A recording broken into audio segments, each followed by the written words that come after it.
So the reason that when you see a problem, you become the problem if you don't do something about the problem. The enemy is really within. And it's a weird and scary thing to wake up every day and to face a kind of invisible energy or enemy that lives inside of other people. And you try to live it out and do what you can to be a living example and a message.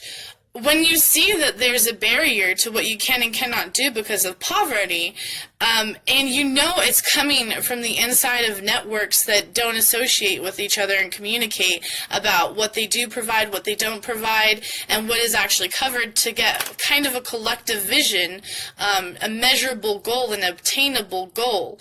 And it's disappointing because it's that kind of, lack of inclusion, lack of equity. Like, they're all trying to say that they're fighting against the capitalistic, imperialistic, male energied agenda that is constantly coming in from federal and from state and from business and from corporations and from men, that is a hyper energy. But they're not really embracing that energy enough for themselves to completely overcome it. So they've lost they do not have a matriarchal skill.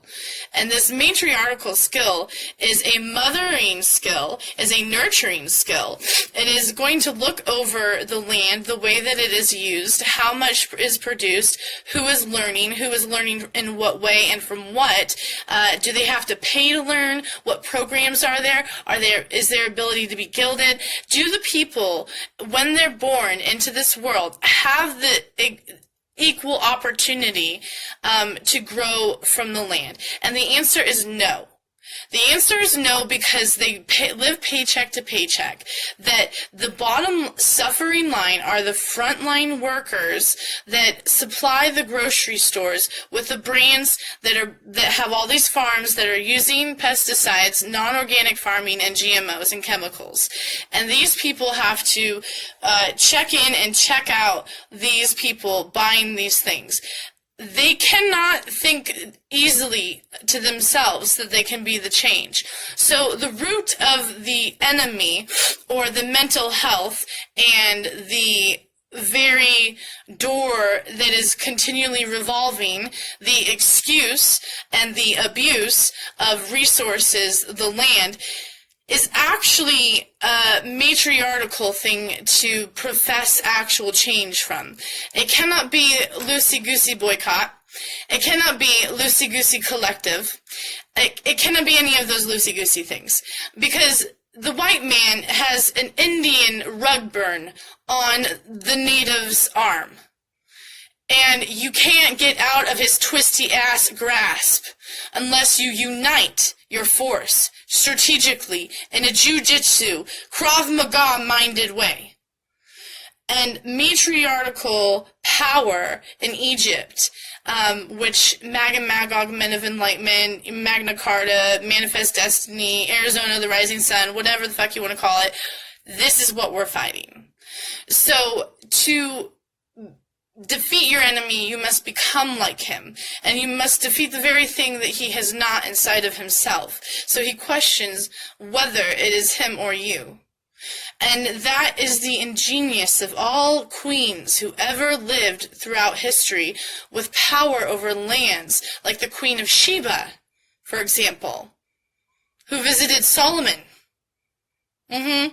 So if we get our shit straight by making concise, smart goals, which is an acronym, just look it up, and we unite our efforts, and we embrace a compassionate, gilded-style hierarchy that is nurtured properly, with integrated learning, we will defeat the education, the justum, the political, the capitalistic revolving doors. It has been done in history. It can be done again. We can do everything that was done in all those other countries all over again if we put our hands together and stare at that elephant in the room. Because I am that elephant in the room. I didn't choose that, but that's what I am. So what I'm going to do is I'm going to dance. I am going going to get out on the street and sing a hallelujah. I'm going to take chalk and washable I don't care. Please watch me. Watch me write this feminist quote on this wall and then lick it off, bitch. That's right. Not vandalism.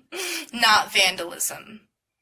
So you need to put the word into the people.